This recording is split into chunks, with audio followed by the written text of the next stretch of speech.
Hello, everyone. It's me, Andrew. I'm here in my home in lovely Ligonier, Pennsylvania.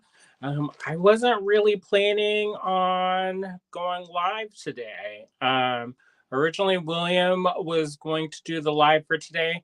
However, it's the night market here in Ligonier.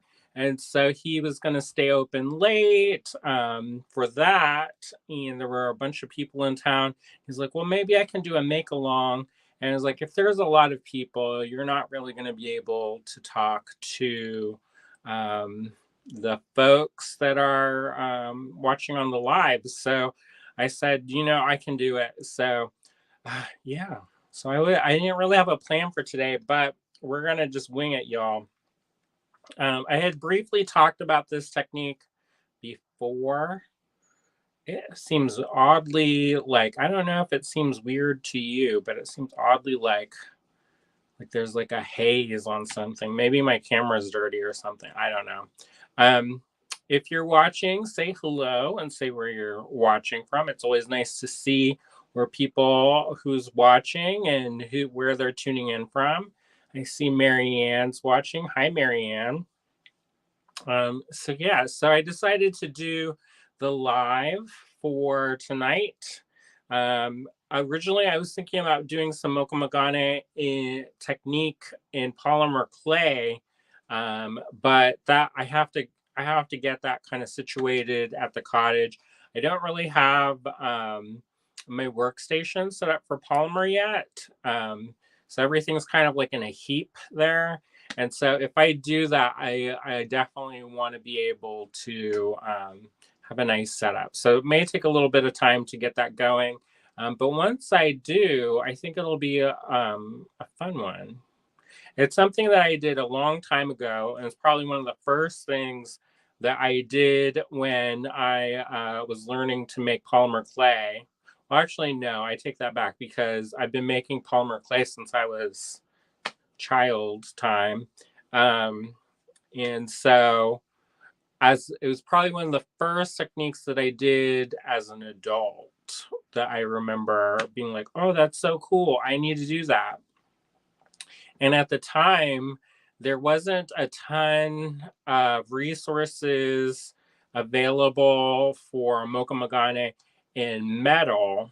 And at the time, I didn't really have money to take any classes, and I wasn't in any program that offered that as an option. So that always seemed very mysterious to me. So I was like, well, since I can't do it in metal, I'll do it in polymer clay. So if you look at some of my beads from way back, far away, then you may see some of those. And my friend Heather Wynn Milliken, at the time she was just Heather Wynn, and her mom Pam Wynn. Like if I had any trouble, and I was like, I don't know how to do this, and then they would like give me gentle suggestions about how to do it. So there's a bunch of people who kind of pushed me or helped me along with that. So like Kelly Russell and definitely Pam and Heather, and there's a couple of other folks who kind of gently encouraged me. I haven't done it in a long time, so we're gonna see how that goes. But eventually, I'll get the polymer clay station set up, hopefully this weekend, and then goody. All right, I see a couple more folks have tuned in. June's watching. Hey, June. Nancy's watching. Hey, Nancy. Rosie's watching. Hi, Rosie. Barbara's watching. Hello, Barbara. Diane's watching. I thought you'd be out at that night market with Chris. Maybe, I don't know. I was thinking of going down because Michael Big Studio, he set up at Main Exhibit Gallery, and he teaches at Touchstone. And it's always nice to catch up with him. I had a really lovely conversation with him during one of my first classes at Touchstone. And he was super kind, and we talked for a long time, probably too long because I was a little bit late coming back from lunch. But it's always nice to meet people. So I might try to head down there if we get out in time, but we'll see. Let's see. Michelle's watching. Hey, Michelle. Amanda's watching. She says, hi, everyone, from very stormy Ontario, Canada. Oh, boy. Hopefully everybody is safe, and it's super warm here, y'all. That's one of the other reasons why I wasn't at the cottage. It's because it's warm. It's like in the 90s here. And at least that's what the thermometer says. I don't know if it's true because sometimes, you know, but I went out briefly and I was like, too hot. I'm going back in. So I like to work at night mostly. And so actually last night I stayed up way, way too late, falling down the rabbit hole of solid state diffusion, which is a Mocha Magane technique, and liquid state diffusion. And I was like, oh my gosh, I'm becoming a scientist, y'all. Actually, no. Well, kind of. Facebook users watching. Hey, Facebook user. If you want me to know who you are, go on up to where it says StreamYard in the description and click on that link and register. I know it's annoying. Sometimes you have to re-register, but if there's an update to your phone, if there's an update to StreamYard, if there's an update to Facebook, if there's an update to YouTube, any one of those things updating, they'll make you re-sign in. So I know it's annoying, but sometimes it's good to know, it's good to see who's chatting. Otherwise, I don't know who it is. Just Facebook user. Not just Facebook user, but, So hopefully you all are having a good day today. Diane says, normally we would, but Wally has a therapy outing. I'm eating and then have to take him to Greensburg. Oh, boy. Michelle said that it's over 104 today. Marianne says 79 there. That sounds nice. I need to get like houses all over places and then just follow that 70-degree weather wherever it takes me. Wouldn't that be the life? I know some people who are snowbirds, and my grandparents, they were snowbirds, and it always seemed like such a hassle to me. But now that they have like Airbnbs and they have like cleaning services and stuff, it's not as daunting as it could be, or it used to be. Anyway, so yeah, it's Thursday and we've had a busy week. On Monday, William showed gemstones and some crystals. If you didn't get a chance to see that, watch it on the replay. A lot of stuff is still available. At this point, it's always a first come first serve basis, so you never know what's available, what's not. I know that's kind of like the imperfect kind of flaw of the way that we do things. However, it makes it easier on us in some ways because we don't have to upload stuff one at a time. So there is still a lot of stuff available. So if you missed out on that, check that out because there's some really good things, I think. The sale price for that has unfortunately expired, the additional sale price on that. But they're all pretty good prices anyway. So if you watch it and you're like, oh, I love that, but I missed the sale, you'll still get a good deal. The other thing about sales is we're having a sale in our online store. So if you plan on making a purchase, you can always use coupon code, or you can't always use this, but you can use this until this expires, but it's Xmas in July, all one word, all lowercase, and you'll save 25%. And that's good till the 25th. So you've got about 5 days left to take advantage of that. And then that's no more. We kind of sprung that on us, but I was like, why not? It's a nice I think it's nice to be festive. We're doing a beading challenge, if you didn't know. It's every year, usually in January, we do a thing called Beat in the New Year, and it's a month long full of prompts. So every day has a prompt, and you can pick and choose what you want to participate in. Sometimes people go whole hog and they do every single one every day as they come. I don't even do that. I kind of start them every day, but I don't always finish them every day. I actually haven't posted anything, but I've made a ton of stuff for it. So, like on the last day, I'm gonna be like, "Here's my bounty," um, and I made a lot of stuff for it so far. So, I should probably just post it and hopefully encourage people to do that. But if you don't get a chance, because sometimes people are busy in their lives, um, then you can always do it whenever you want. And so, what we decided this year is normally during the summertime, people hit kind of like I call it the doldrums, and people are out of school. It's hot. There's gardening. There's all kinds of stuff that kind of gets in the way, and people are like, I haven't been creative. I feel terrible because I want to make stuff, and I also feel like in the beginning of the year, there's kind of like this push.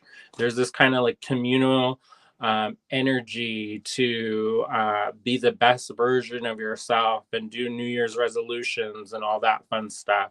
Um, and then, but where is that in the middle of the year? When you need it probably the most.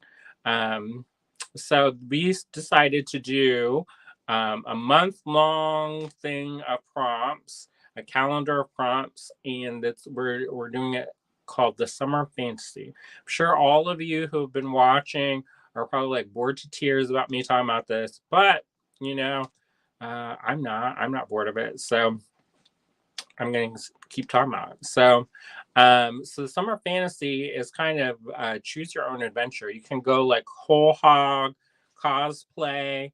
You can just go and embrace your inner fairy diva queen and make these fantastical over the top things, and that's completely fine. That's awesome. But I know some people are not into fantasy. They're like, oh boy, I like to read books about science and I don't like fantasy or anything that has anything woo woo.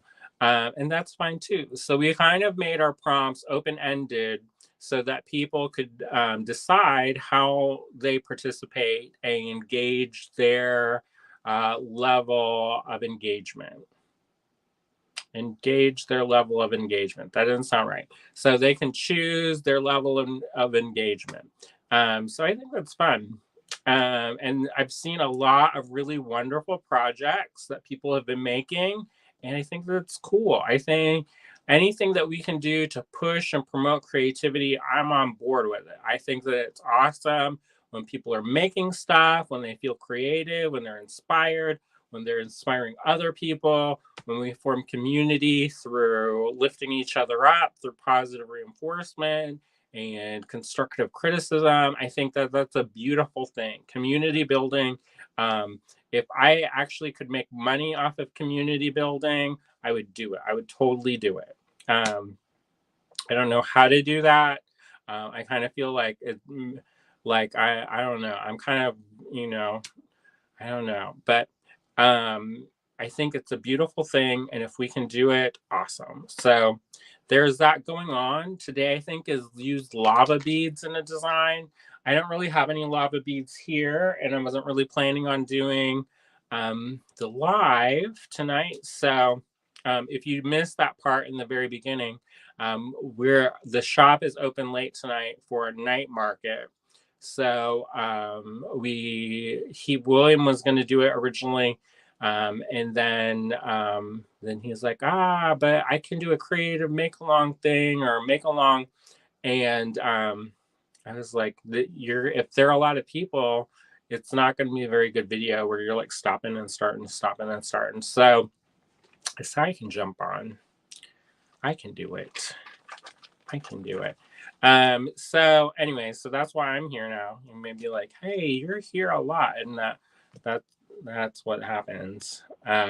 So yeah, so I didn't get a chance to bring the lava beads, but I plan on doing it.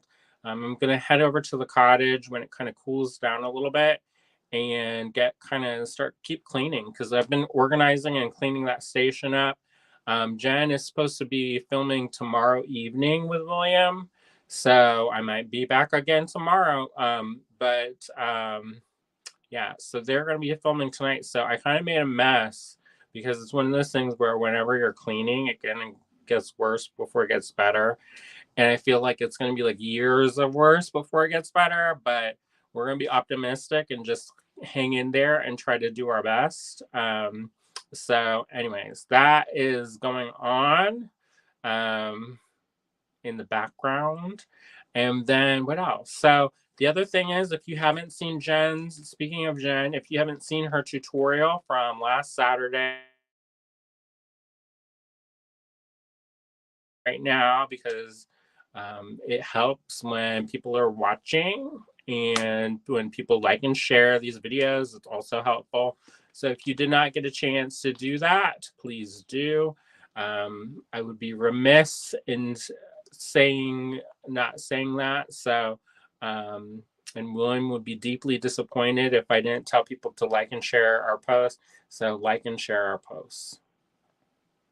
A couple more folks have tuned in. Cheryl's watching. Hey, Cheryl. Harry's watching. Hey, Harry. So a couple more. Norma's watching. Hi, Norma.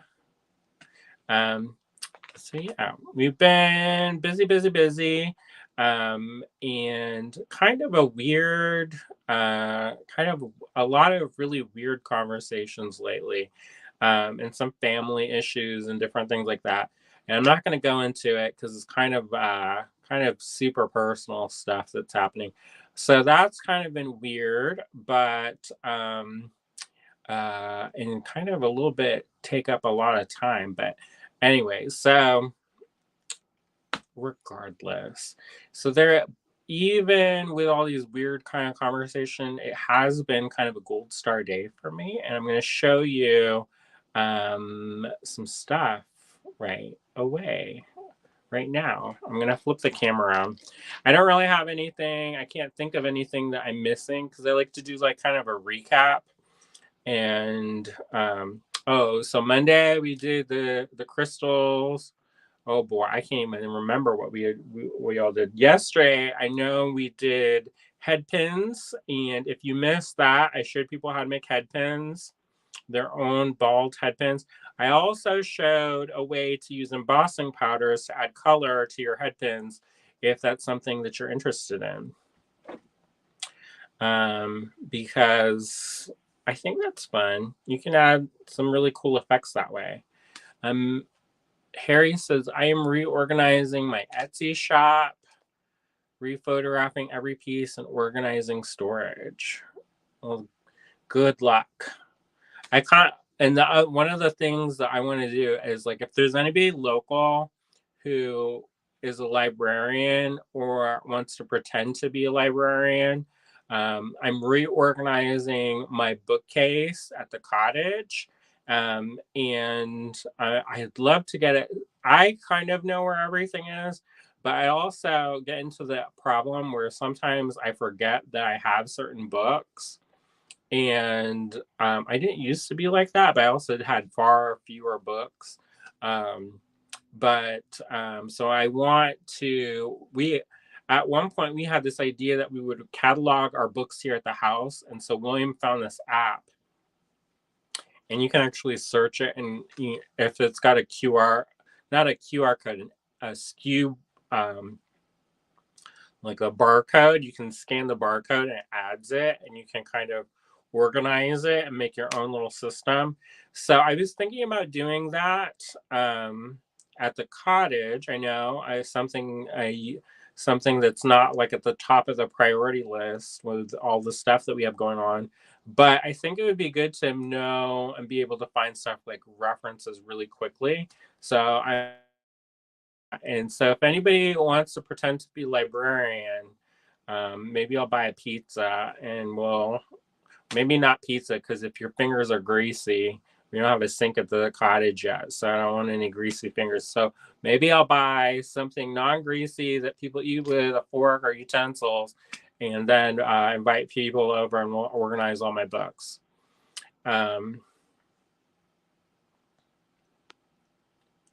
Marion said, ISBN number. Yeah. June says, are you doing a Dragon's Blood Zoom make-along? We are. That's in the plans. I don't know which day that is off the top of my head. It may be tomorrow. I don't know. I have to check the website. If somebody could be so kind as to check the website, that would be awesome. Norma says, organization and storage is always a dilemma. I agree. I think it's one of those things. I think I'm always, I shouldn't say always, but it feels better when I get a chance to do it. And the way that I do it is kind of like I'm remapping my mental map of where things are. I don't know if y'all do this or not, but when I put stuff away, I try to do this in a very kind of not necessarily ergonomic way, but when I worked in the restaurant, we used to periodically do these shift evaluations where we would say, well, what if you could do, like, we would watch, for one, we would watch everybody in the workflow, and like if a trash can was 6 inches a little bit further, then that means that they had to leave their station and walk over and put it into the garbage and then walk back over. So then you're losing those kind of moments of efficiency. So not only were you thinking about efficiency, but you're also thinking about safety and like the best placement of things, like if something's too high or if something's too low, there's things like that. So when I do that in my studio, I kind of do the same thing where I think about like the order of operations, what can go next to certain things, because some things don't play well next to each other. If you're working with a pickle pot, you need to keep that far away from all of your steel tools.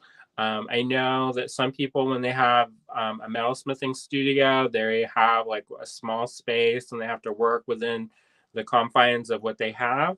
But I used our spare room for a long time before we got the cottage, and my metalsmithing station was right next to all of my steel like letter stamps and decorative stamps and number stamps and all that. And I was periodically having to remove rust, and I could not figure it out for the longest time. And when I realized that the pickle pot was too close to that, and the fumes from the pickle pot were condensation basically onto the stamps and causing them to rust. So that was not great. That was actually opposite of great. It was pretty terrible, and had spent lots and lots of time of cleanup, and I'm still cleaning up after that. So there are certain things that you kind of have to, some things can go together, some things cannot go together. Like also with like enameling, you want to keep that kind of relatively far away from any of your sawing or anything where you're, where there's like airborne metal, because if that contaminates your enamel, then whenever you go to put on your pristine white and there's copper little dust in there, you're gonna have like splotches of green. So it's enameling is one of those things where if you do it by the rules, there's a lots of rules, and one of those things is keeping everything kind of pristine and like sealed off on its own. I'm kind of like, I would love to do that. However, I'm realistic in the sense that even though I have a very large studio now, I'm not going to be like running across the building to do stuff. So there you go. So anyways, Marion says, I need to figure out how to store the new journal supplies, and I bought some new bead storage as well. Oh, good. Yeah. We've been playing around with that at the house too. So not only are we kind of organizing the cottage, but we're also organizing the house. And we're trying desperately to declutter a lot of stuff. And, that's mixed results, of course. Between the two of us, we have things that each of us really love and we don't want to get rid of. And certain things like our trauma responses to things. Like we both grew up really poor. And so there are things like saving jars. That's an Andrew thing, not a William thing.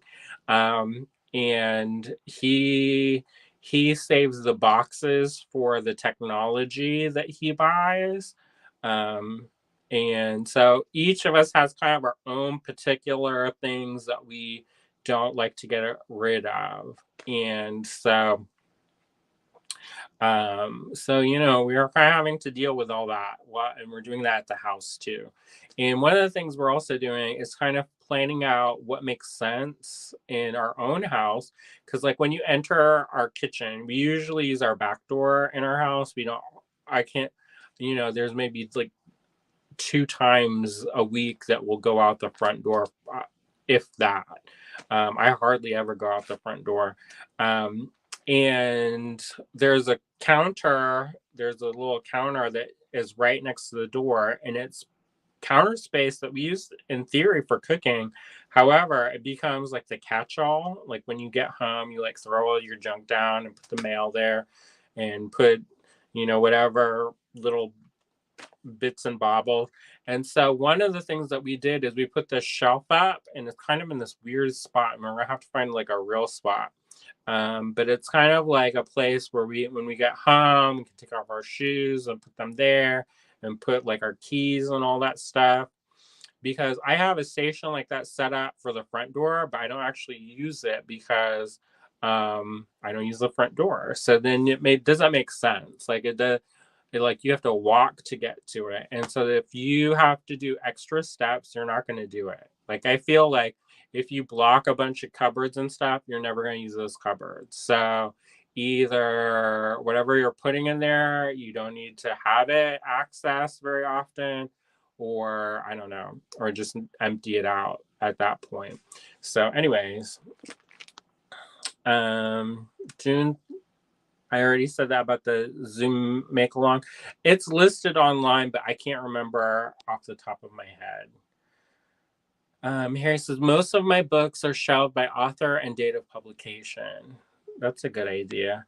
At the cottage, I've kind of organized it by topic. So like if there's a costume jewelry section, and there's an enameling section, and there's a metalwork section, and there's a seed bead section, and there's a wire section. I really have to go through though and kind of organize it a little bit better, because it's all kind of higgledy-piggledy within those kind of broad categories. Norma says the make-along isn't listed on the calendar. I'll ask William. He knows. And then we'll share it in the group as a reminder of when that is. Or I can look in theory, but anyways.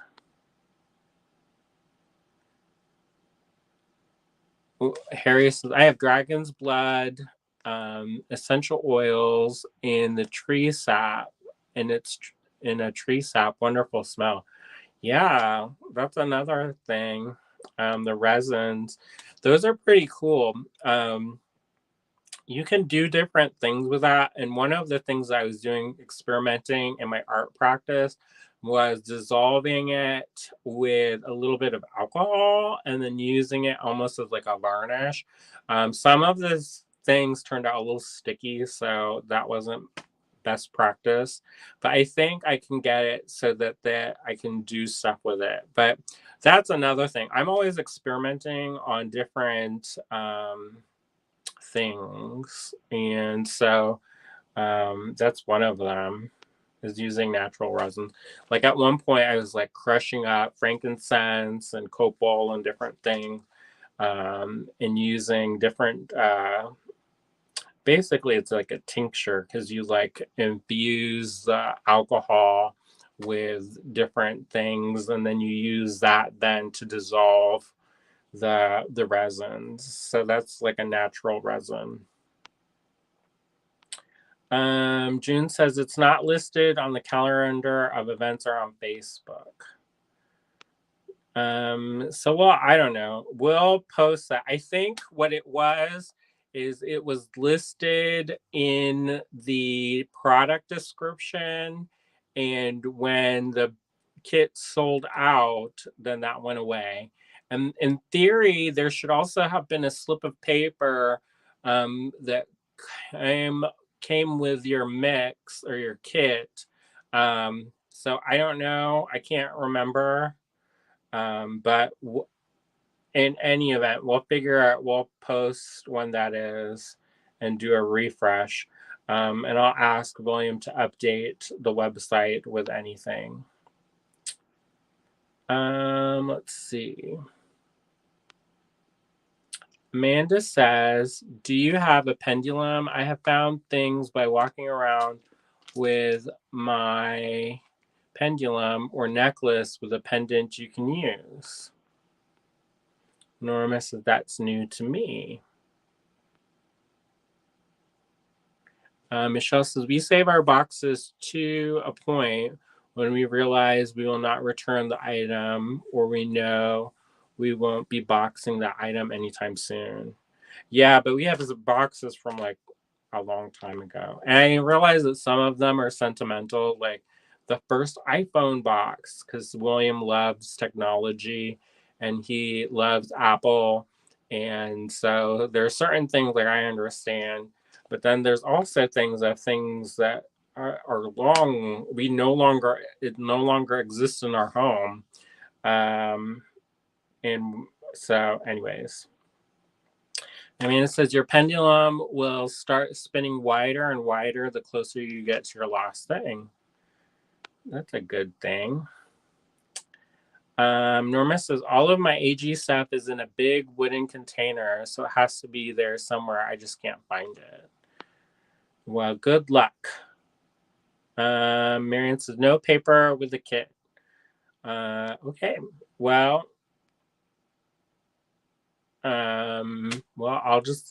after this video, then I'll do some sleuthing and then we'll figure things out. All right. All right. So I'm going to flip this around and we're going to look at some things before we get started. So you're going to see the ceiling for a second. One day we'll be like super professional.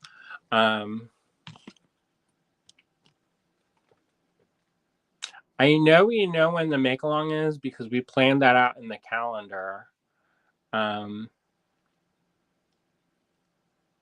I believe it's the one that says that it's the one that you hang out with your friends or whatever.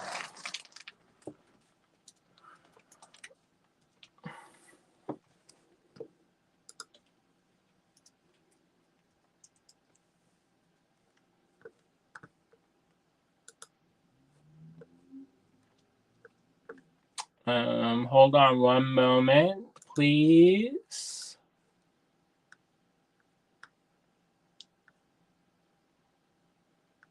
I have to be careful not to make a reverb.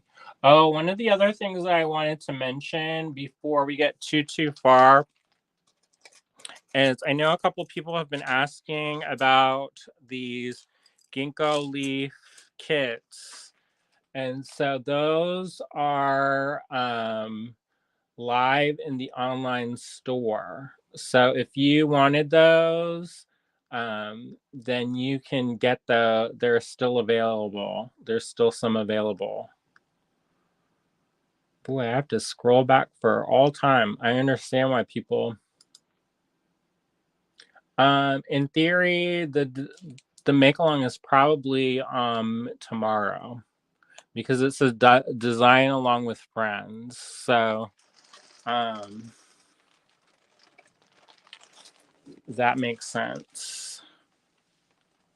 So anyway, so the make along is tomorrow unless we change it. But I'm going to be away the next week, so I'm not going to be here the following week, which is not the end of the world, but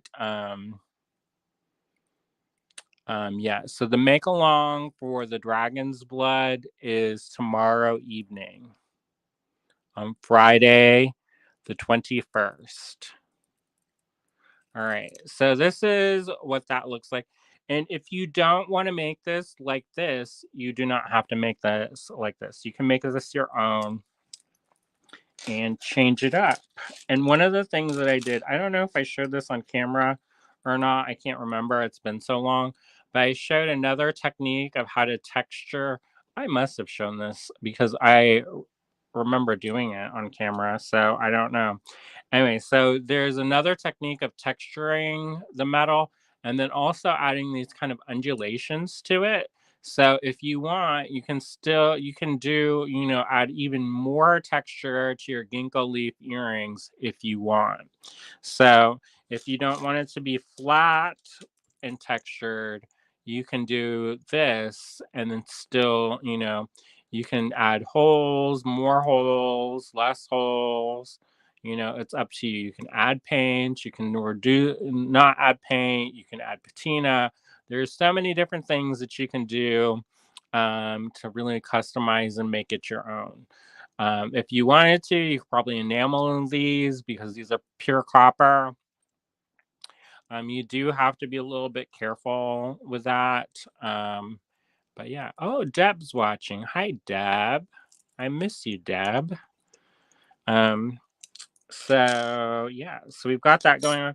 So if you did not see the latest issue of Metalsmith magazine, if you're not familiar with SNAG is a Society of North American Goldsmiths, which is kind of a misnomer and kind of tongue-in-cheek because most of the people in the Society of North American Goldsmiths are not actually goldsmiths. So most of them are working in contemporary jewelry or blacksmithing.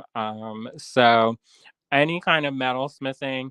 And one of the things that they do, a part of their mission, is to have every 2 months, I believe, there is a new issue, or maybe it's 4 times a year. I can't remember.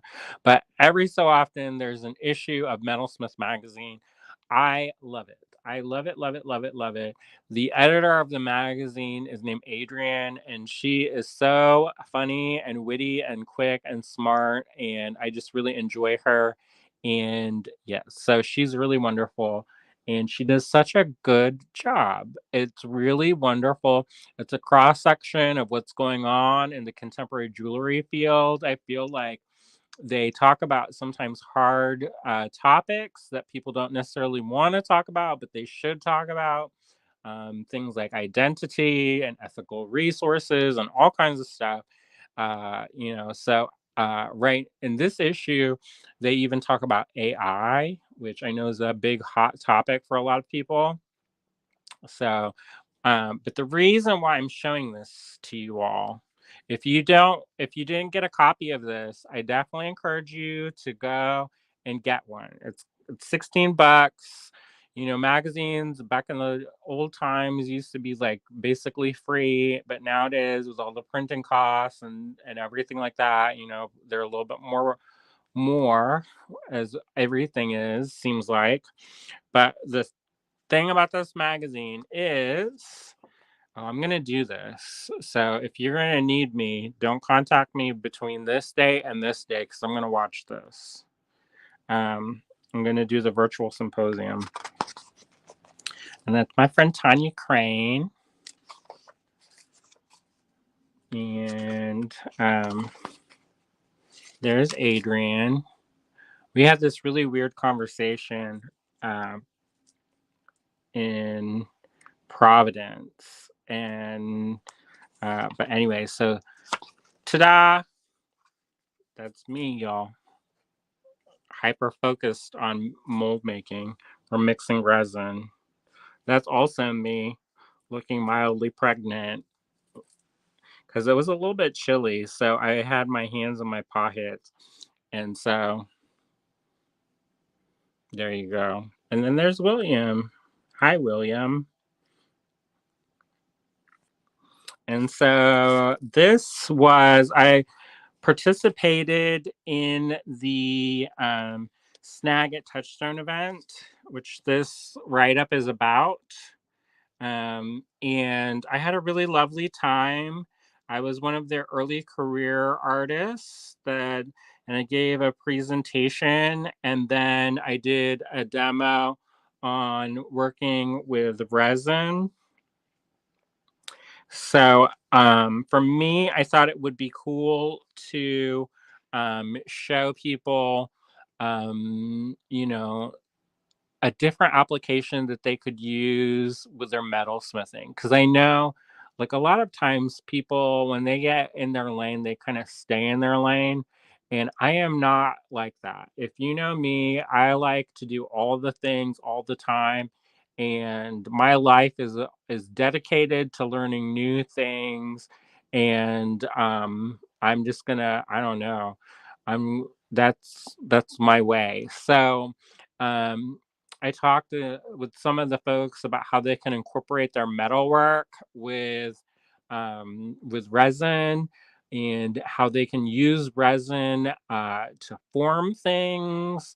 And so anyway, so it was a pretty cool time. And I'm so thankful that they featured me in my work.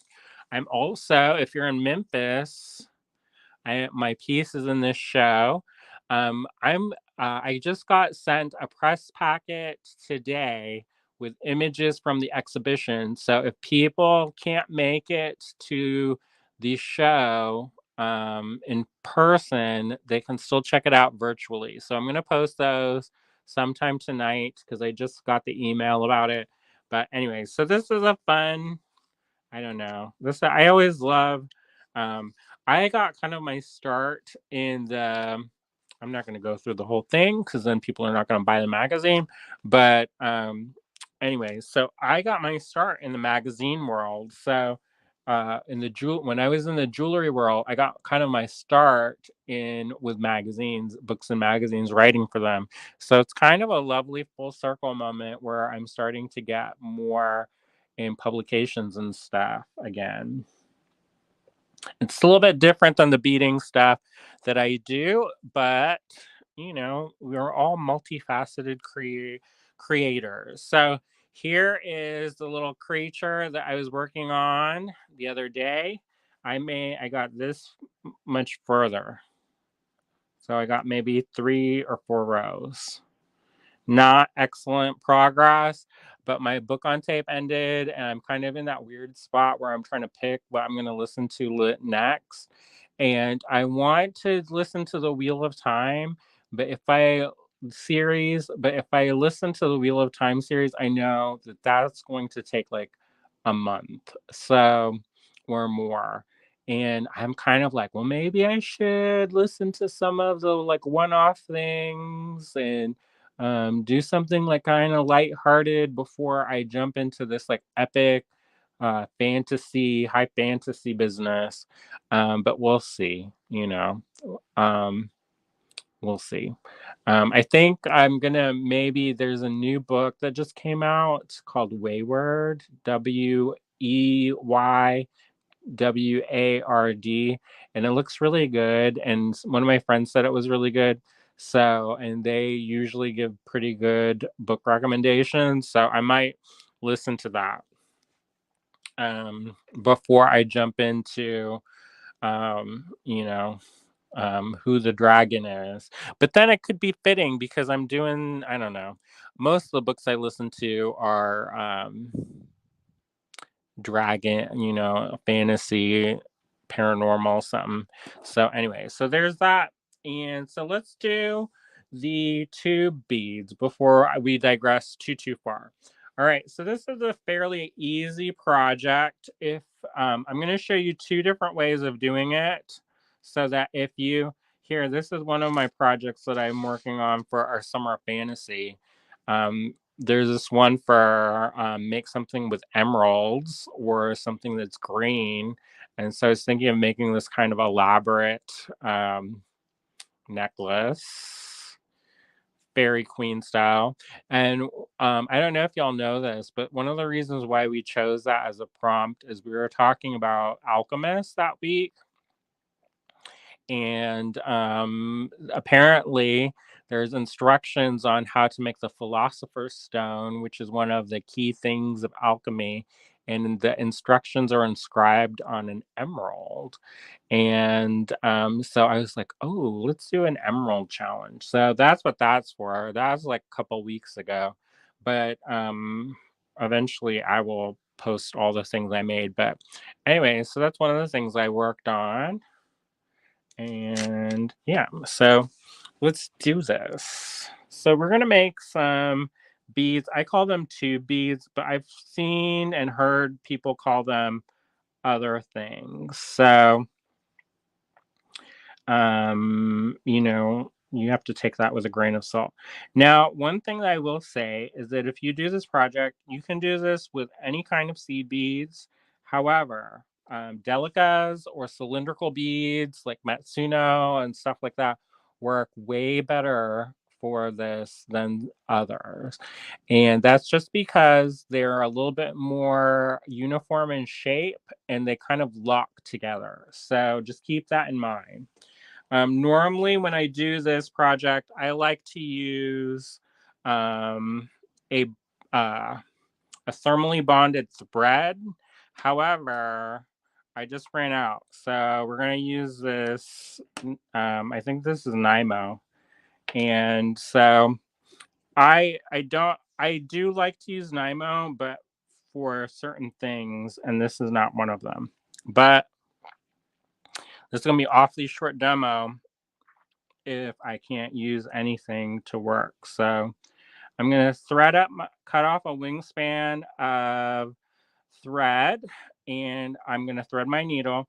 And normally I don't if I can avoid it, I will do it. I'll avoid it 100%. I will avoid using a stop bead. However, because of this thread, I'm going to use a stop bead this time. So I just strung on a bead. Here, I'll get this a little bit closer so that you're not all the way up into the sky. All right, so I strung up a bead. That actually makes it worse. Let me put this, okay. There we go. All right, I strung up a bead. I came down and gave myself a 4 or 5 inch tail. And then I'm going to take my needle and go back up through that bead. And that's going to lock my beads in place so that they don't fall all over the world. And then I have infinite sadness. So I don't want the infinite sadness. So I'm going to use a stop bead. Now, if you want to use a bead stopper, you can definitely use a bead stopper. The only thing about that is that it's a little bit cumbersome and they're like wings. If you don't know what a bead stopper is, basically a spring with little grabbies at the end, and you pinch the grabbies and it opens up the spring, and then when you release the grabbies, it closes the spring on your threading material. And it prevents stuff, pardon me, from falling off. However, those little grabby things stick out. So when you're doing this bead work, it's very easy to get that caught up. So a stop bead is going to be your best option. If you don't want to do that, you can always use a piece of masking of tape, masking tape, scotch tape, just fold it over, and it'll prevent stuff from doing that, from falling off. However, it does make your threading material sticky. So there's always pros and cons to each of these things. So there you go.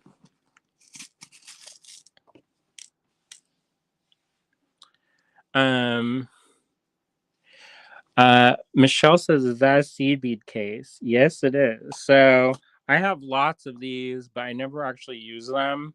But I figured that I would use them to kind of keep Williams area tidy because I have a way of spreading out and taking over the universe. So I don't want to do that.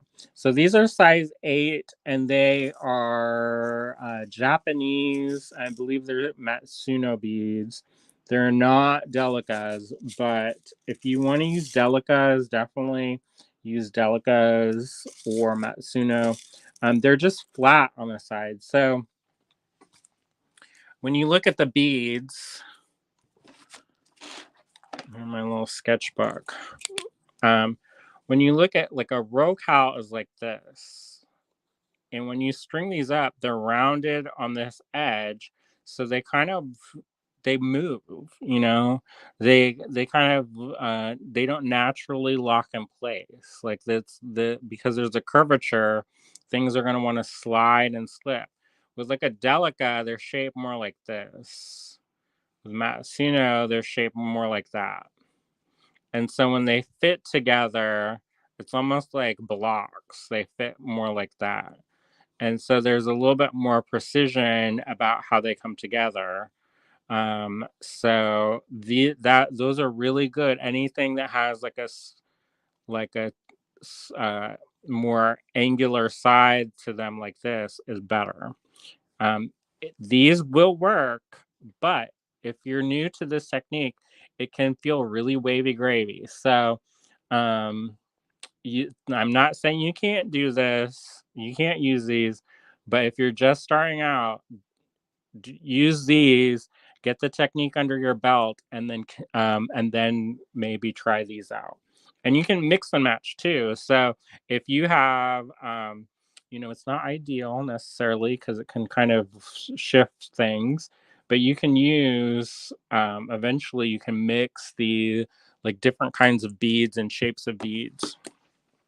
All right. So the first thing I'm going to do is I'm going to show you 2 different ways of doing this, but this is the first way. So I'm going to find my needle. I'm going to pick up 16 of the size 8 seed beads. So it's 1, 2, 3, 4, 5, 6, 7, 8, 9, and 10. I'm going to slide these down, and then I'm going to pick up the other 6. Now, this thread is super slippy, so I'm just gonna, when I use this, I have to kind of twist it at the top, or I have to hold it, because otherwise it slips out of the needle, and then you're just spending all day long stringing up your needle. So 1, 2, 3, 4, 5, and 6. This is a total of 16 of these size 8 seed beads, all right? I've got the bead stopper there, prevent or that stop bead there, and basically we're doing even count peyote stitch. So the next thing I'm going to do is I'm going to pick up one of these seed beads, and I'm going to skip this bottom seed bead. So I'm going to skip and go up through the next one in the row, and then I'm going to pull kind of tight.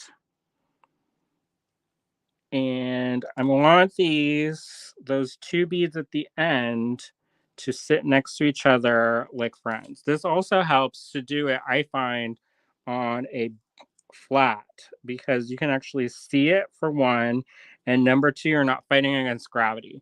So it's kind of like they've got these 2 next to each other, and it looks kind of funky at first, but get that tension right. And it's just easier sometimes when it's flat like that.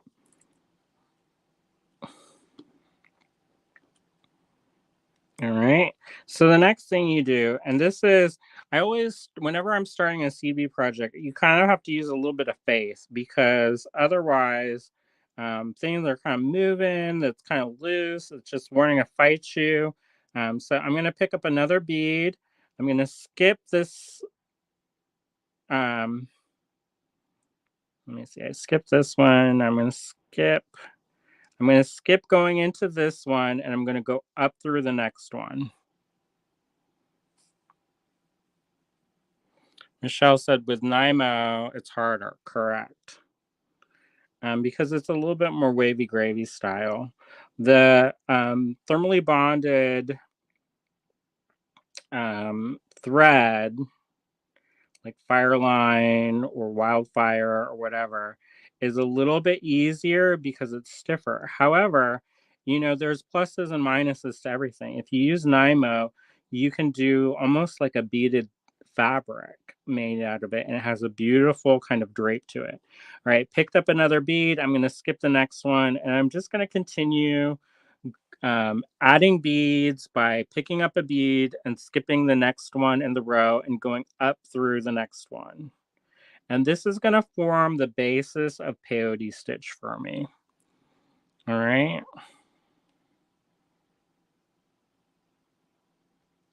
And normally I would do this with size 11 seed beads, but this makes it a little bit easier to see this with using the bigger beads. However, using the bigger beads is it's again, they don't want to lock in place as nicely as say the smaller beads. So all I'm doing is just picking up a bead, skipping a bead, and then going up through the next bead. I'm holding my beadwork in place so that it doesn't move around a lot and so that I can keep that form. So the goal is to have a form. I'll draw this because this might be hard to see in miniature size. So I've got my beads, my first row of 16 beads, and I'm not going to do the whole 16 row illustration wise, and just ignore that. That's something else. So the thread's coming out here. I'm going to pick up a bead here, and then I'm going to go up through here. I'm going to pick up a bead, go up through there, and skip this. Okay. Yeah. And then I had to double check. So eventually, when you go up like this, it's going to look like this. And whenever you form the basis of your peyote stitch, it's going to look like this. All right. And then it's kind of like to get that there is the hardest part is getting this part started. The next thing that you need to do once you finish this row and you get that kind of base form, then you just come back through, add a bead, go through, add a bead, go through, add a bead, go through, come back up, add a bead, go through. It makes these little gaps in the beadwork that then the new beads that you add slot into easily. And once you do it, it makes sense. It's really easy once you do it. But this kind of feels really wavy gravy to start. And I'm not going to lie, sometimes people get frustrated at this point because it doesn't seem like you're like, how does this little centipede or this little wormy thing turn into a finished product? It feels weird, you know? And it doesn't help that my stop bead is moving. So there's a lot of things like I feel like I'm fighting uphill to do this, but it will work. If you use, you just kind of have to persuade it gently. And we're getting there little by little, y'all. But this is a great, if you're going to do like a bracelet, this is like the best, like one of the good ways of doing that. All right, so I finished this row and it looks a little bit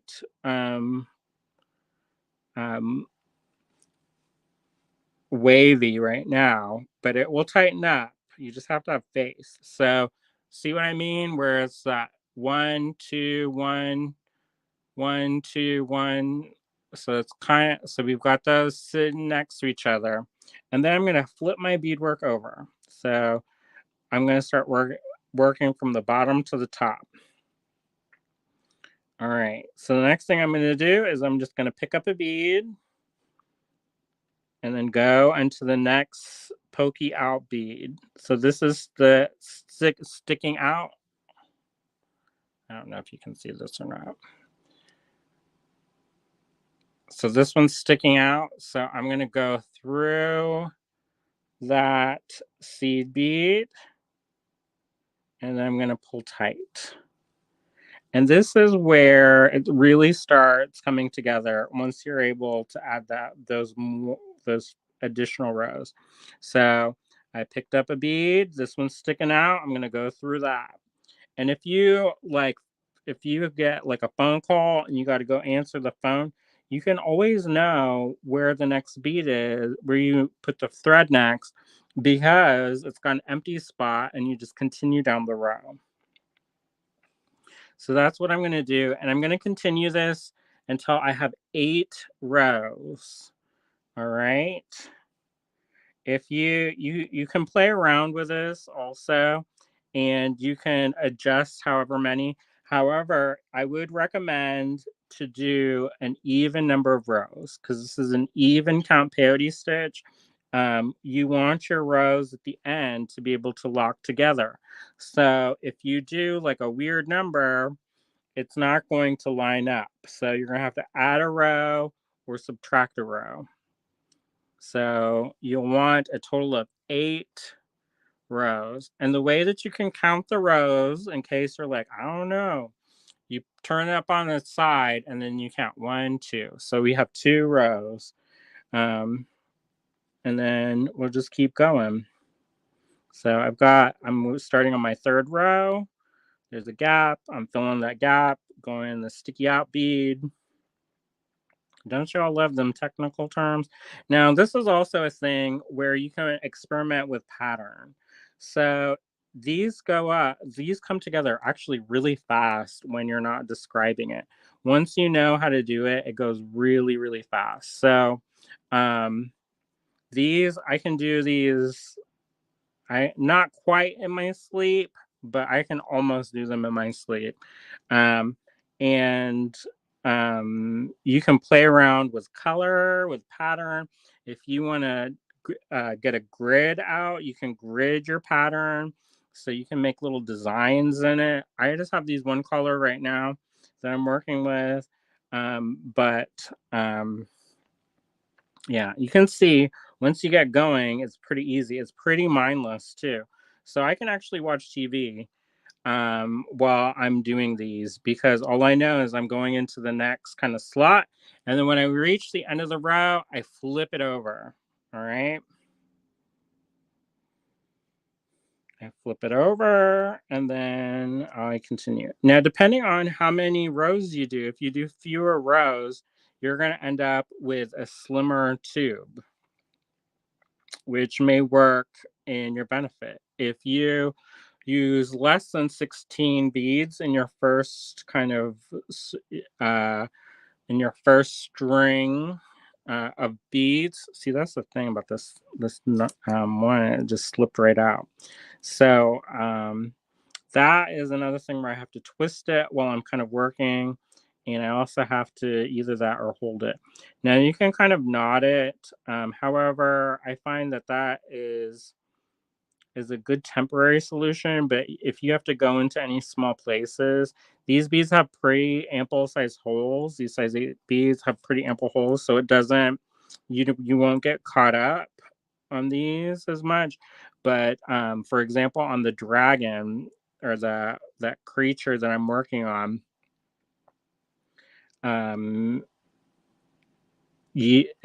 going into the tape every once in a while to kind of lock down the stitches, and you have to really pull the heck out of it to get through if you get a knot in your thread.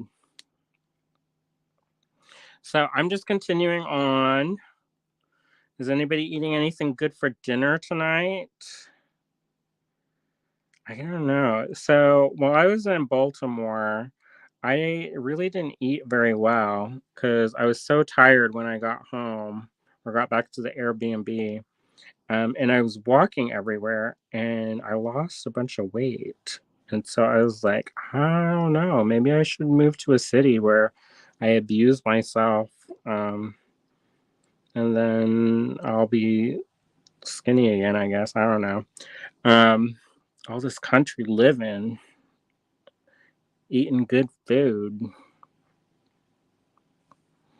And I didn't really get a chance to explore. I originally had planned on going to the Visionary Art Museum, Visionary American Art Museum. I don't remember the exact name of that, but it's a place that they show outsider art. And then, even though Suzanne said not to go see the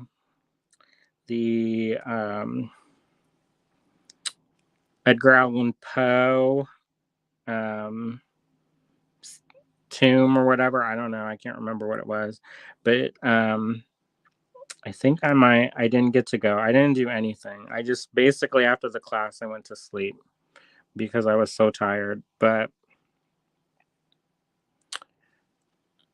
Norma says making a peyote tube bead was the first seed bead thing I was taught. I used to do it a lot of these, making bracelets with them. I haven't done them for a long time, but I love them. Julie says that she's having BLTs and oven fries. That sounds good. Yeah, I think these are really fun. This is a very easy project once you get going. It's one of those ones that is very satisfying. It's one of those things where people, when they see it, they're like, whoa, it has a very impressive look to it. But it's not something that it's extremely hard. That's not to diminish what you were doing in the slightest. It's just something that it's a good beginner project, I think, and I definitely encourage people to do them because they're so fun. I mean, you can change up the colors, you can do ombre effects, you can do patterns. Within this small kind of structure of seed beading, you can actually accomplish quite a lot of stuff. So, this is just one way of making these two beads. I'll show you the other way after I finish this one. If I had known I was going to do this, I probably would have done a step out where it was closer to finished, and then I would show you. In theory, there's a box somewhere, and it has a bunch of my kind of teaching samples, but I don't know where that business is. It's been a long time since I saw that. So I don't know if it's still at the store or if I left it somewhere. But I have a box full of samples and they're of all these different stitches, but they are in different states of completion. And that way, if I need to show somebody, I don't have to like beat up a whole sample and then be like, oh, and then like 1 hour later, then we can answer your question. I can just pull those little samples out. So I don't know. When I'm cleaning this weekend, I'm gonna keep my eye out for those. I found some more stuff um, while I was cleaning that I owe people. So that kind of is not awesome. I was like, oh crap. But oh wow. I don't know. Um, so anyways, so I'm just beating. I wonder how things are at the store. I wish William, if he's watching, maybe he could jump in and do a side by side and we can talk. So I'm not here by myself. Not to say that I'm not hanging out with y'all watching, but um I don't know how it's always nice when I can bead with a friend. That's one of the nice things about our make-alongs that we're gonna do tomorrow evening with the dragon blood kit. 1, 2, 3, 4, 5. So I need to do 3 more rows. So one of the things that I love about our make-alongs is that we get to hang out. So then, I think beading sometimes can be a little bit, isolating, and but it can also have the potential to bring people together. So it's one of those things where, like, if you prefer to be alone, because I know not everybody likes to be with people all the time. I know I don't. Beading is wonderful for me when I'm feeling more introverted. I can just pick up a project and get to work with it. But I also think it can bring people together. And there are so many wonderful examples of like bead societies uh, and clubs. And at one point at the shop, we used to have one, two, three, four, five. Used to have open tables on Wednesdays. And there was a crew, and they came every week, and we got to know each other. Some people were going through some stuff, and so it was nice to be able to kind of do that. Not there's a thing called stitch and bitch, where you just kind of like hang out and you knit and crochet together or whatever, and then you just like talk while you're doing it.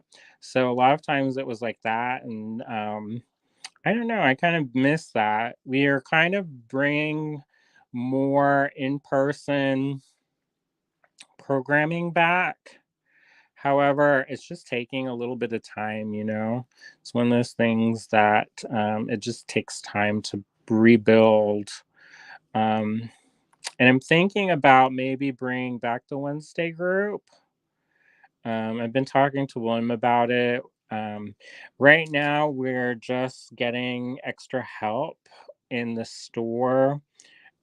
So we're able to do some more things. Okay, one, two, three, four, five, six. However, we are opening a new store. I don't know if most of y'all know this, but it's called Butcher Block Gallery, and it's in the building is in Johnstown. And so we've been kind of wanting to open this fall in September. I don't know what that's going to look like, because I kind of have, I don't want to say that I have a lot of pressure to do stuff, but we haven't set down a date yet. And we have a tenant in the building.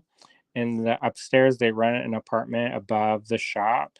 So while we are spending money on stuff, and we're, like the utilities and the insurance and stuff, most of the bills are covered. So there isn't like a big pressure to do it. Like when we opened the store, like we had to open quick, because if we didn't open, we weren't generating an income, and then we would go bankrupt. Um, so yeah, Um, so there was more pressure to turn things around much more quickly. And of course, I'm talking in my terms of timeline. For me, I like to do everything and have everything done all at once. And I like to have like just get everything done. But in reality, that doesn't always happen. So, okay. So one thing, well, before I get too far off in how I work in my brain, I'm gonna just tell you that sometimes if you're not paying attention, this can kind of grow diagonally. So every once in a while, you just need to tug it like this and re-stretch it out. And then I'm at 1, 2, 3, 4, 5, 6. So I need to add 2 more rows, and then we'll be good to sew it up. Julie says, so excited to use the dragon blood beads. Have you done one of our creative make-alongs before, Julie? I can't remember, but that would be fun. This color actually goes really well. This kind of metallic olive goes really well with the dragon blood beads. So maybe I'm subconsciously getting ready for tomorrow evening. But anyways, so I don't know what I was talking about. Oh wow. Just about something about how I work. Oh, about the new place.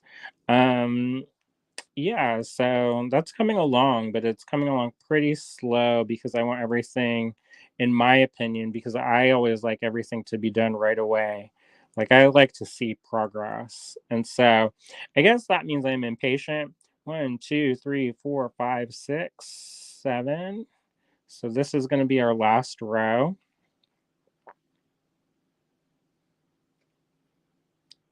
Um, I don't know. I don't. Would you consider yourself impatient or patient?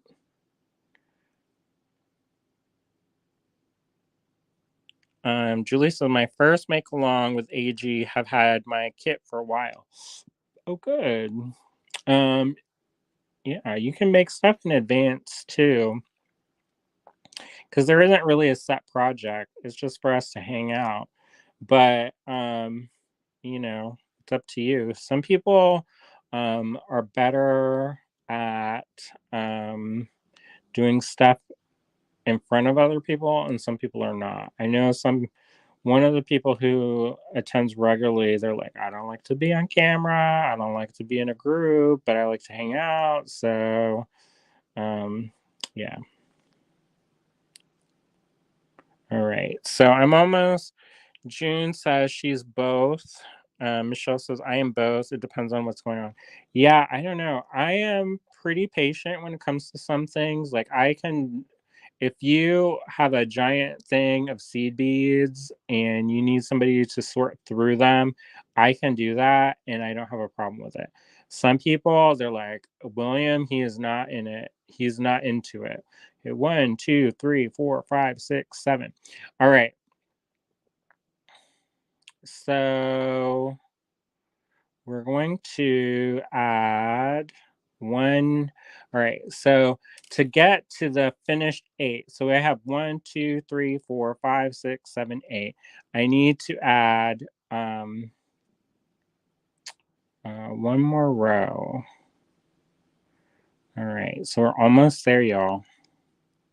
We're coming to it. Julie says both also. Yeah, I think of myself as being very patient, but then I'm not that patient with some things. Like I like things to, especially, I don't know. I also hold myself to a pretty impossible standard, which is something that I have had to work on.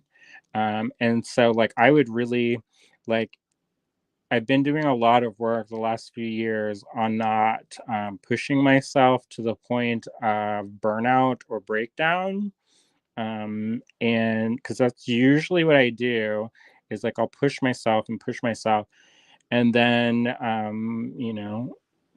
that's not ideal. All right.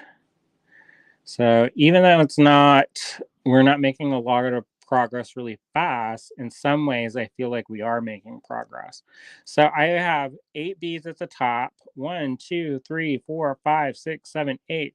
I have 8 beads at the bottom. 1, 2, 3, 4, 5, 6, 7, 8. So I know I've completed 8 rows of this even count peyote stitch. So the magic comes in when you fold this over and then you can sew this together. So I'm going to put this through, and it's a good thing because we're almost out of thread. And then I'm going to go through here.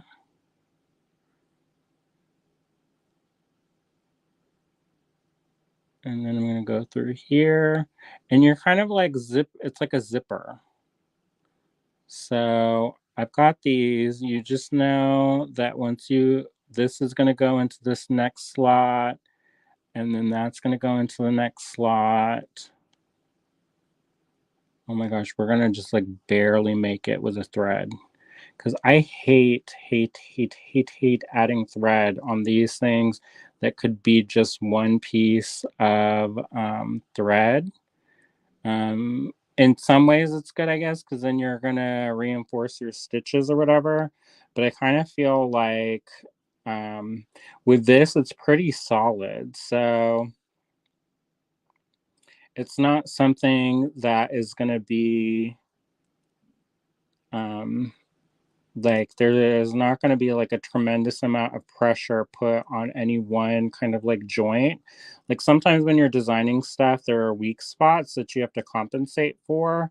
But for this, so we just zippered that up, and you kind of have to roll it a little bit and then pull the tension as you're going. And sometimes if you don't have the tension right, you can come through and use your needle to pull up these stitches, so to pull that slack in.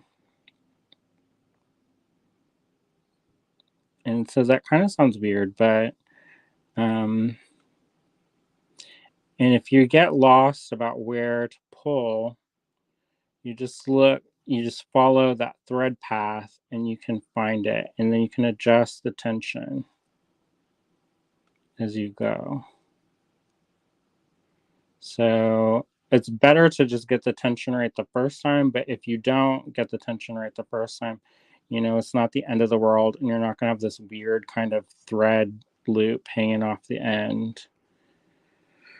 All right, so we made our little tube, and I'm going to tie this off. When I get to this very end, it's split, so I'm going to go, this is coming out through this. Of course, it came off the needle. So this is coming out, so I just need to join up that loop so it's one solid piece.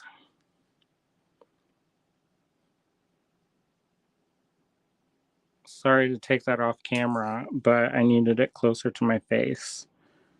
All right, so that one's kind of hanging up.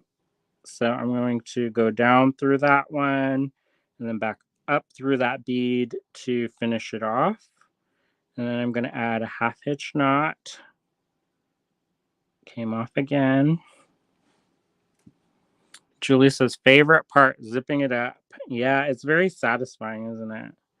And I'm going to try to do this without putting in a needle.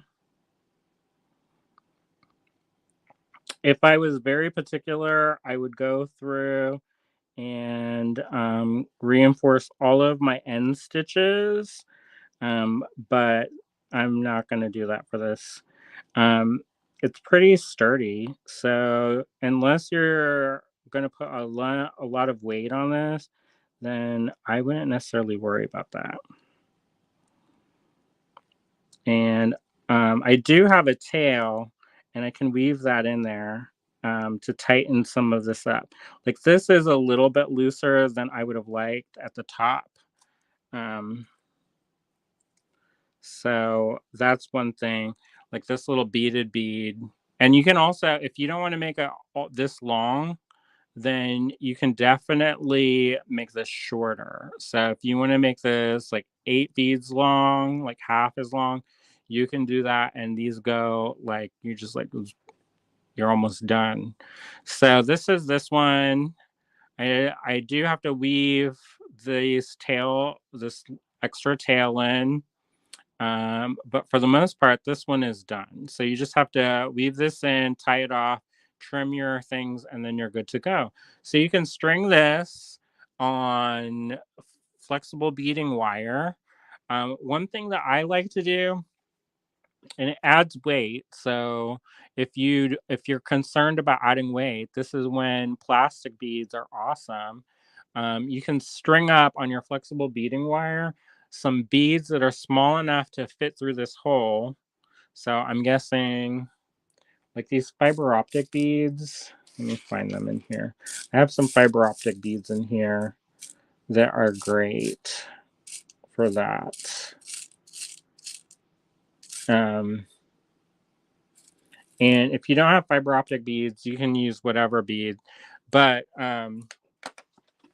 if you want to use this as a bead, you can put this on like a bracelet. You can put it on leather. It looks very attractive on leather. Let me get something real quick.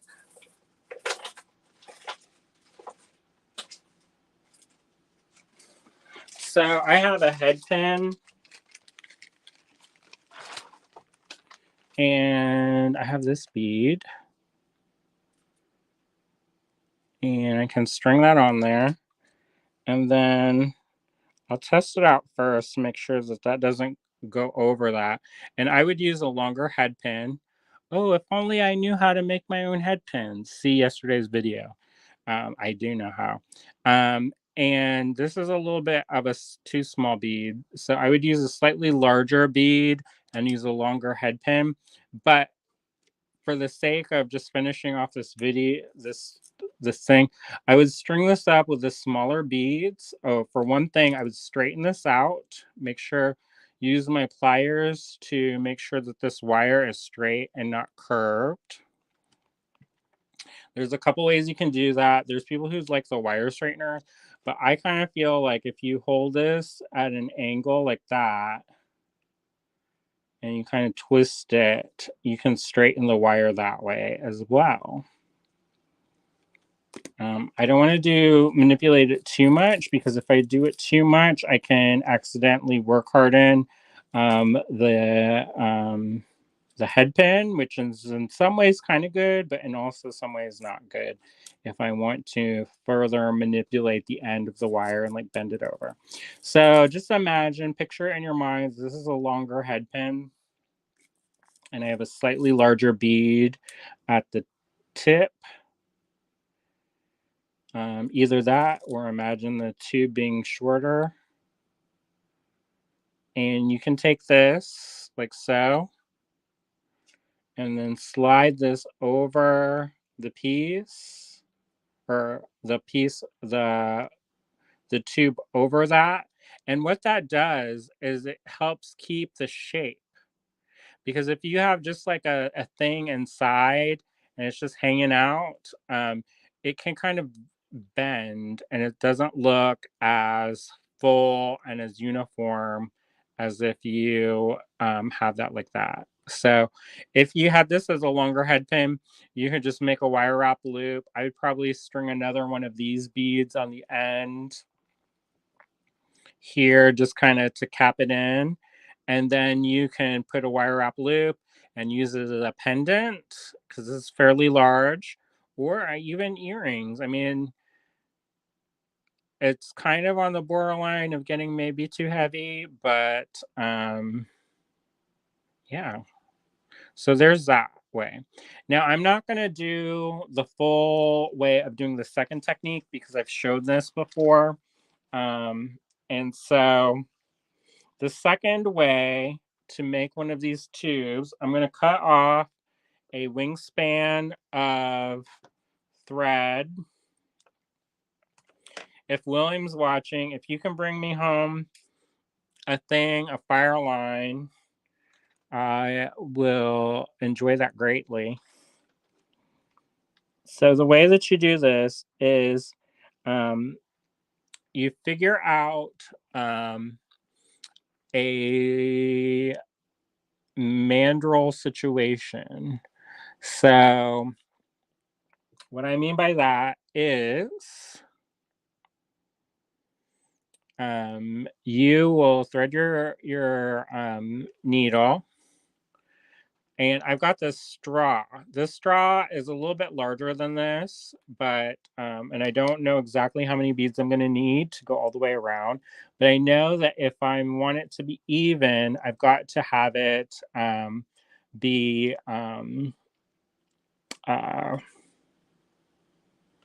if I there's actually 3 different ways that you can do this, and I'll show maybe I'll show how to start both. How about that?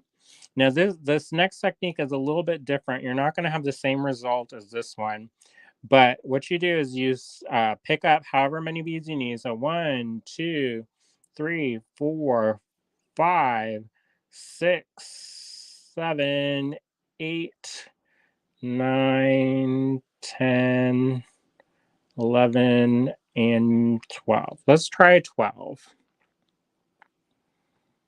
You kind of have to play around with it unless you know. If you've done this and you use the same form over and over again, then you'll know. So I have a lot of beads to add. So I'm going to dig some of these out.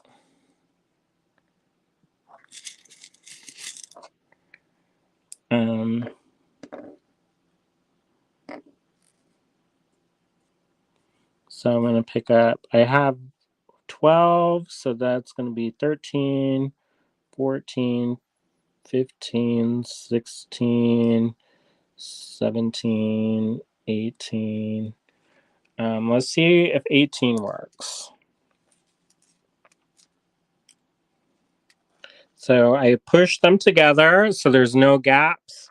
I fold it over and that looks like it's a winner. So what I'm going to do is they meet at the end. I'm going to tie a knot, an overhand knot.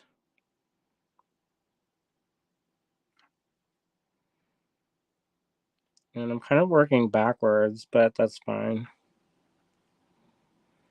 And I'm going to be, I don't want to pull too tight, but also not too loose. And then I'm going to do another knot. Well, actually, before I tie it, I'm going to test it. And it's pretty good. So I'm just going to tie another knot. Now this one, you have to be careful about where your knot falls because if your knot goes in the wrong spot, then one of your beads is going to be will stick out. And I unfortunately did that where that's going to stick out. So I'm going to take that knot out.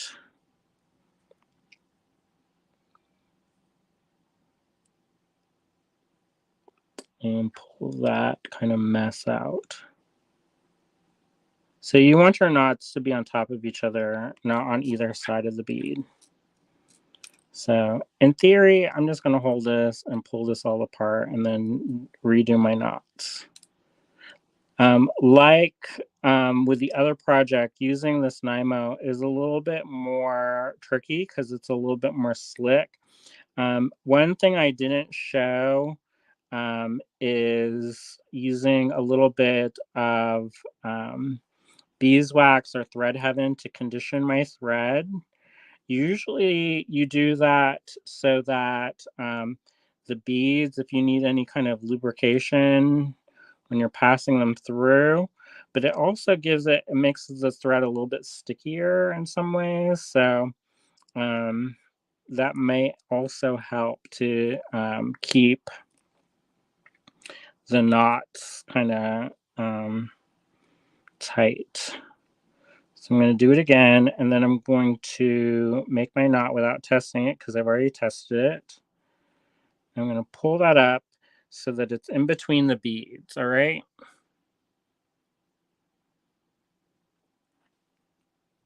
And then that way we're not kind of doing some kind of weird thing where we're splitting the loop. It's not the end of the world because you can just go back through that loop again and you can tighten it up. However, if you set yourself up for success, it'll be way easier. All right, so one of the things is that I like to do is I don't like my bead work, my thread to start where the knot is. So the knot is right here. So I'm going to take my needle and I'm just going to arbitrarily pass it through wherever. Okay. It doesn't actually matter just as long as it's not over that knot. All right. So you've got this. So I'm going to pick up a bead and I'm going to skip this next bead. So the thread's coming out of this bead, so I'm going to skip this bead. I'm going to go up through this bead. All right. I'm going to pick up a bead. I'm going to skip this bead and go up through this bead.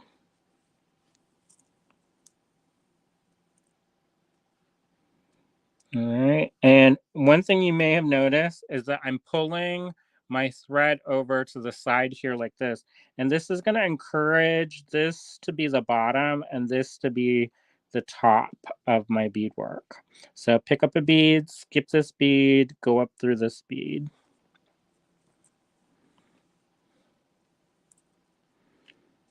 All right. Pick up a bead, skip a bead, and go up through this bead. And one of the things I'm also doing is I'm bracing the beadwork so that when I'm pulling this, it's all still kind of perpendicular and it's not getting all kind of like distorted while I'm working. Because it's very easy to distort this loop while you're doing it.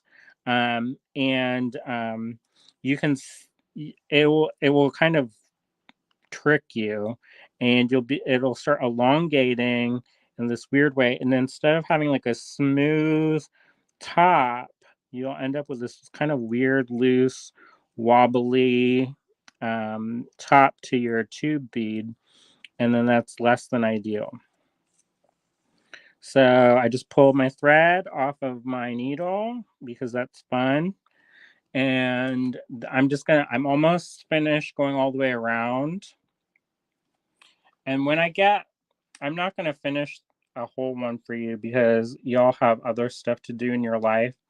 But once you get that started, it will show you the way that you just keep going. In theory, you can keep going until you can just make a whole tube. Now, if you do make a whole tube, it's not necessarily going to be flexible.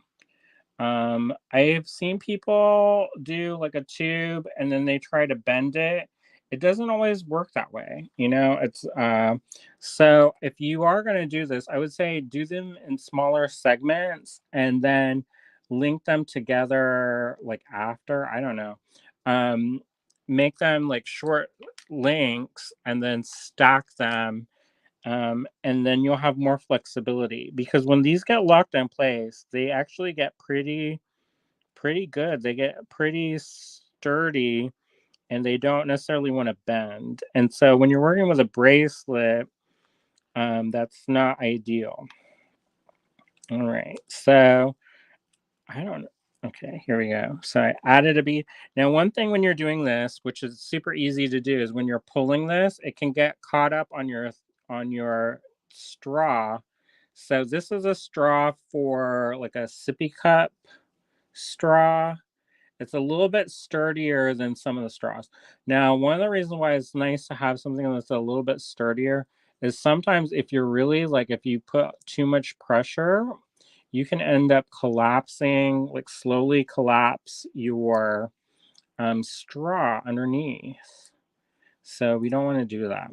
And we always want to make sure that our beads are sitting side by side to one another that we're adding. All right, I'm almost done with this row. All right, so I've reached the end of where of adding beads in the first row. All right, so once you reach the end, you do what's called a step up. This is not a Channing Tatum movie. It could be, maybe, you know, if somebody wants to make that happen, I'm not opposed. So what we do is we've come out through this, and then we're going to step up to the next row. So this is that bead. This is the first bead that we added in that kind of row, that initial row. I'm going to take my needle and go up through that, and that's the step up. And then all we have to do, this is another one that's really great when you don't need to pay attention to something. Like if you're a passenger in a car, if you get this part started, this part is super easy. You just pick up a bead, there's a gap, you fill in, and the only thing you have to be mindful is that it doesn't go around the straw. But besides that, it's just fill in the blank at this point. And then you just do this again. You pick up a bead, you fill in that gap, and you go into the bead that's next to it. All right. And depending on what your stringing material is, you can get really kind of sturdy sturdy results. I mean, they're pretty dense once they are you reinforce it with more thread and you do all those thread passes, and the weaving is what gives it its strength. Like a thread by itself is maybe not that strong, but when you go through something multiple times, and you do different things to it, going in and out, um, and you're basically braiding it and adding knots and different things like that, you're adding that strength there. So beadwork can actually be really strong. It's just the process is what gives it its strength. But on its own, it's not super sturdy. Like a thread, you can break the thread maybe with your fingers, maybe not. I don't know. It's kind of sharp sometimes. All right, so I've reached that end of the row. And then what we're going to do, we're going to do the step up. So then you go through that and you go up into the next row. Now this row is kind of deceptive because they want to kind of sit together next to each other, so it's not going to be as overt as that last go around. So when you're starting out, you do have to be a little bit mindful of that. So remember, you're gonna, if you pick up a bead, you skip the next bead. And so you just have to keep doing that. So this next row that we're making is going to be very apparent, but the row after that is going to be a little bit more subtle, like this one. All right. So you just have to remember that you're just picking up a bead, skipping a bead, and going up through the next one. And I like to work in this kind of like circular fashion where I've got this, where I'm working in the round. And that's just easier for me, because I can think like that. I am oriented top to bottom, or bottom to top. Some people work side on the side. It just makes my head hurt to think of that. So it's up to you how you orient yourself. But I kind of just twist it. And I just keep going. It's pretty easy once you get going. Now, the first couple rows, like with any of these seed bead projects, looks a little bit wonkadoodle. Um, but yeah. All right. So I probably bored y'all to tears, but I'm glad that we got to hang out. There's another tubes way that you can start a tube. And the way that you start that is with a ladder stitch. There's basically, in seed beading, there's a lot of ways to crack a nut, to make these tube beads. So, and one of those ways, as we showed in even count peyote, this is peyote, but on a tube, or on a straw. So tubular peyote.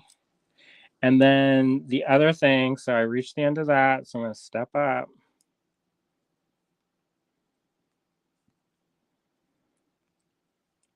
And then you just continue around and around. All right. So the other way of doing this is to start with ladder stitch, and you can do that on a straw. It makes it so much easier if you do it on a straw, y'all. And you just make, so if you don't know what ladder stitch is, I'm just going to draw this out because I feel like you'll be able to see it a little bit better, and it won't be as kind of like minutia. So when you do ladder stitch, if this is your bead, you're gonna, and this is your next bead, you're gonna string this up through here, and you're gonna go back through here, and then there's a bead here, you're gonna go up through here, and basically you're making a ladder. Does that make sense? And so eventually you'll have your 8 beads, and they're going to be like 1, 2, 3, 4, 5, 6, 7, 8. And this will be a little bit more, and you're going to get, this is like a top view. So you're going to make a ladder stitch that has 8 beads in a row. And then when you get to the end of that row, you're going to come back through here and go down through this bead and up through this bead to close this together in a circle.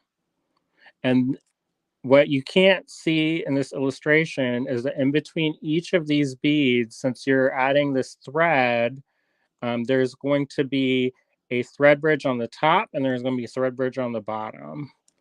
So it's going to actually more look like this. I mean, not really. I mean, you know, so it's going to kind of look like that. And then, so whenever you're doing brick stitch, you remember how to do that.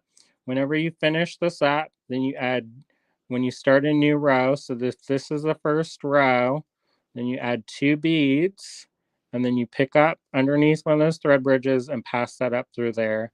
And then that's going to sit side by side like that. This one's going to go toot, toot, toot, toot, toot, and it's going to sit side by side. And then whenever you pick up, you're going to go underneath the thread bridge and then back up through the bead. And then you just keep doing that in the round. You do not need to do this on a straw. However, I definitely recommend using something because then you don't have, it kind of is flexible. So it can kind of mash in your hand while you're working. So the straw just makes it so you don't have to like constantly be gripping on it. It kind of just hangs out. And then you just kind of, you know, go under the thread bridge. You pick up a bead, go under the thread bridge. And then when you get to the end, so you get to the end of here,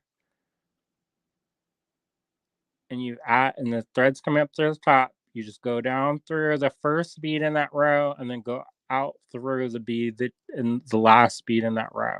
And then whenever you start a new row, make sure you add 2 beads and you just do it again. So that's how I'm doing this. This is all brick stitch. And so, and like you can see, these are not all the same beads. So you don't necessarily need to use the same beads whenever you're doing this. So just keep that in mind.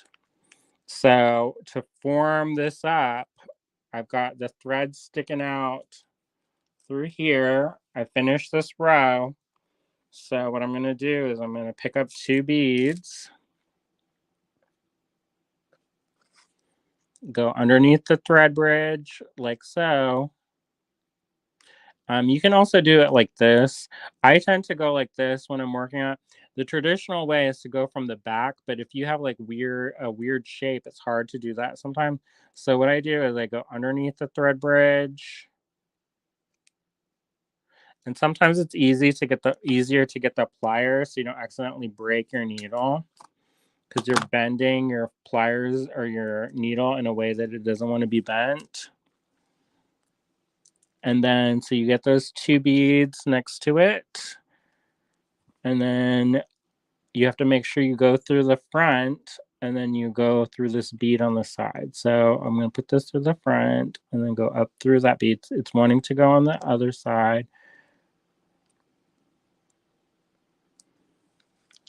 And then just pull it. And then I like to pull that pretty tight. And then you just add a bead, pick up a bead, go underneath the thread bridge.